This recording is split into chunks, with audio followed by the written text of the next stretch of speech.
오늘 시각이 이게 원래 13시가 참 이게 어려운 시각임에도 불구하고 귀한 분들 많이 참석한 자리에서 정말 이게 어찌 보면 대한민국의 미래를 좌우하는 기초다, 파운데이션을 어떻게 할 것이냐라는 면에서 굉장히 중요하고 무거운 주제를 가지고서 논의하는 자리여서 의미가 참 크다고 하겠습니다. 저는 우리가 어떤 논의를 할 때 이론적으로 또 학문적으로 때로는 실무적으로 어떤 것이 좋은지 나쁜지 이렇게 의논을 하게 됩니다. 그것이 또 일반적인 논의의 당연한 수순이고요.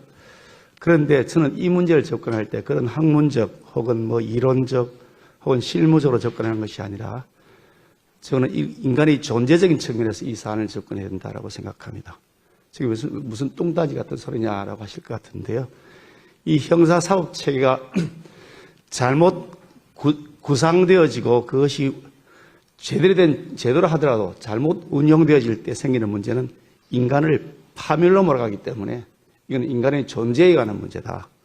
인간이 인간답게 살아갈 수 있도록 하는 제도가 무엇인지 하는 그야말로 절체절명의 과제다는 것을 저는 뼈저리게 느끼고 있는 사람 중에 한 사람입니다. 온몸으로 그 현장을 체험했고 그로 인한 부작용이 생겼을 때 후에 치유되지 않는 것이다.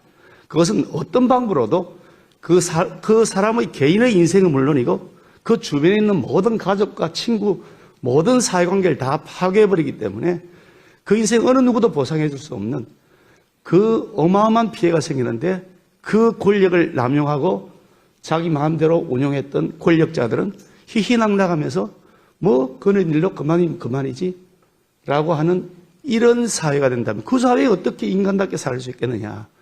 누구든지 내가 아무 죄도 없이 해코지 당할 수 있고 그런 다음에 다시 회복할 수 없고 해코지한 사람은 더러 권력을 가지면서 큰 소리 치는 사회, 그게 어떻게 제대로 된 사회냐. 저는 인간의 존재에 관한 문제라는 생각을 깊은 사고를 통해서 요즘은 그런 느낌을 가지고 있습니다. 그래서 오늘 13시 아주 나쁜 시각에 하는데도 불구하고 동지적 그런 소민감을 가지고 오늘 찾아뵈었습니다. 특히 우리 김홍 의원님하고는 특별한 동지적 관계가 있습니다. 공수처라고 하는 이게 야당 비리 수사처만 한다고 처음부터 제가 강력하게 규탄했던 공수처의 제1호 압수수색 현장에 제가 같이 있었습니다. 우리 김홍 의원님실에 왔는데요.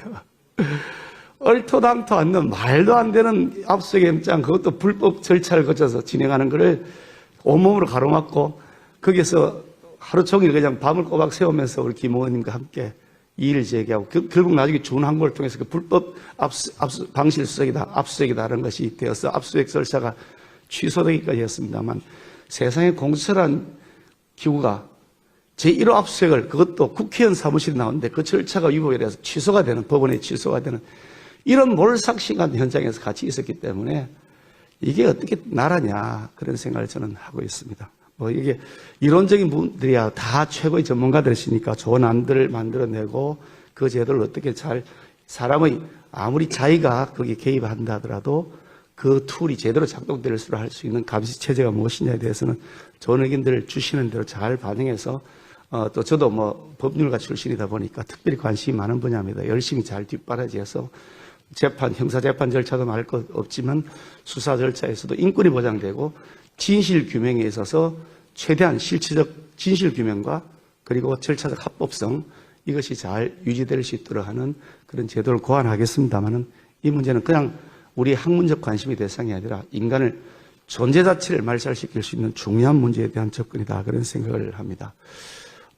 말이 좀 길어져서 간단하게 요약을 해야 되겠습니다만은 저는 이 문재인 정권에 있어서 문재인 정부가 5년 동안 했던 여러 가지 용어가 죄송하면 정치인 입장에서는 폐악이라고 표현하고 싶은데 이 자리는 그런 자리가 아니어서 그 표현은 제가 자제하기로 하고 여러 가지 많은 실책들 중에서 가장 나쁜 실책 그리고 후세에 두고 50년 100년 지나도 회복이 될지 말지 모르는 그런 실책 그것이 무엇이냐 그러면 법치주의를 붕괴한 것이라고 저는 그렇게 생각합니다.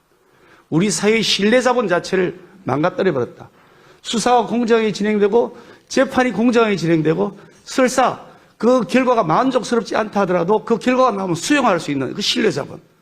그 신뢰자본을 이 문재인 정권 5년 내에 다 깎아버렸다. 해방 이후에 이 대한민국이 정부가 수립되고 70년 넘는 80년 가까운 세월 동안 쌓아왔던 그 신뢰 자본, 우여곡절을 겪으면서 때로는 부침을 하면서 만들어왔던, 그래도 재판에 나오면 존중해야지, 재판 결과에 대해서는 마음에는 안 들지만 존중한다라고 하는 그 자체를 다 까먹어 버렸다.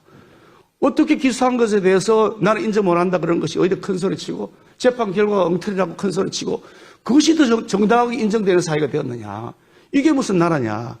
이거 앞으로 50년, 100년 내에 과연 이 신뢰를 우리가 쌓을 수 있을 것이냐. 저는 굉장히 어두운 마음을 가지고 이 사안을 보고 있습니다. 그런데 어떤 분들은 그렇게 얘기합니다. 문재인 정부가 의도는 선한데 결과가 의도대로 되지 않았다. 이렇게 얘기합니다. 물론 그런 분야가 있을 수도 있을 것입니다. 그런데 적어도 자기들이 말하는 검찰개혁, 저는 검찰 당연히 개혁해야 된다고 생각합니다. 검찰만 개혁이 됩니까? 경찰도 개혁이 됩니다. 법원도 개혁해야 됩니다. 검찰 수사관행들 잘못된 것도 굉장히 많습니다. 저는 그걸 절절히 경험한, 현장에서 경험한 사람입니다. 검찰 수사 마찬가지로요. 경찰도 마찬가지고요. 법원도 지금까지 여러 가지 쌓아왔던 자본들 지난 5년 내내 완전히 엉터리 재판을 했습니다. 거짓말을 했는데 허위사실은 아니다. 세상에 이런 코미디 같지도 않은 대부분 판결을 우리가 믿으라고요? 그게 믿어지겠습니까? 그런데 저는 이렇게 개혁해야 되는 분야에서 틀림이 없는데 이 정권이 말한 검찰개혁, 의도는 선한데 결과가 의도대로 되지 않았다. 천만의 말씀입니다. 거짓말입니다. 의도가 악했습니다. 의도가 악했고 법원과 검찰, 경찰 모든 수사기관들을 내 손에 장악하겠다 라고 하는 악한 의도를 가졌고 그 의도대로 지금 이루어진 것입니다. 그래서 이 정권의 이 일을 담당했던 사람들은 반드시 역사적 심판을 받을 것이다. 그렇게 받아야 되는 것이 정의다. 저는 그렇게 생각하는 사람 중에 한 사람입니다. 또 오늘 축사로 올라와서 격한 말씀 드렸습니다만 그만큼 저는 중요한 과제라는 말씀을 드리고요. 그런 과제의 실천에 있어서 우리 김일수 교수님 같은 분들이 정말 앞장서서 활동해 주셨고 또 우리 한국 형사소송법학회 우리 정숙 회장님을 비롯한 여러 교수님들께서 활동해 주신 그동안의 성과들을 바탕으로 해서 정말 좋은 형사사법 체계 만드는데 우리 김홍 의원님을 도와서 열심히 뒷바라지 하도록 하겠습니다. 고맙습니다.